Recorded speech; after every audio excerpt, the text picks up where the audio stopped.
സൂര്യ caters events restaurant. UDF തെരഞ്ഞെടുപ്പ് committee office തുറന്നു.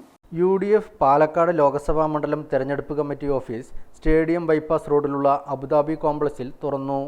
മുൻ MP VS വിജയരാഘവൻ ഉദ്ഘാടനം നിർവഹിച്ചു. 5 വർഷക്കാലം പാലക്കാട് മണ്ഡലത്തിലെ എല്ലാ പ്രദേശങ്ങളിലും വികസനമെത്തിക്കുന്നതിന് ജനങ്ങളോടൊപ്പം VK Sreekandan MP നിന്നിട്ടുണ്ടെന്ന് VS Vijayaraghavan പറഞ്ഞു.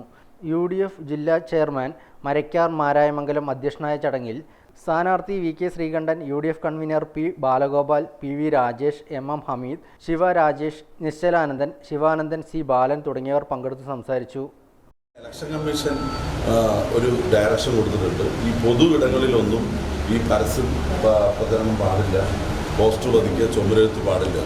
പക്ഷെ നഗ്നമായ നിയമലംഘനം കേരളത്തിൽ നടക്കുന്നു എന്നുള്ളതിൻ്റെ ഏറ്റവും വലിയ തെളിവ് നമ്മുടെ പാലക്കാട് ലോക്സഭാ മണ്ഡലം. അങ്ങനെ LDF സ്ഥാനാർത്ഥി പ്രഖ്യാപിച്ച് പിറ്റേന്ന് 24 മണിക്കൂറിൽ നിരത്തുകൾ മുഴുവൻ, സർക്കാർ മതിലുകൾ മുഴുവൻ, പൊതു ഇടങ്ങൾ മുഴുവൻ നിറച്ചിരിക്കുക. കോടിക്കണക്കിന് രൂപ ചെലവഴിച്ചുണ്ടാക്കിയ പ്രചരണ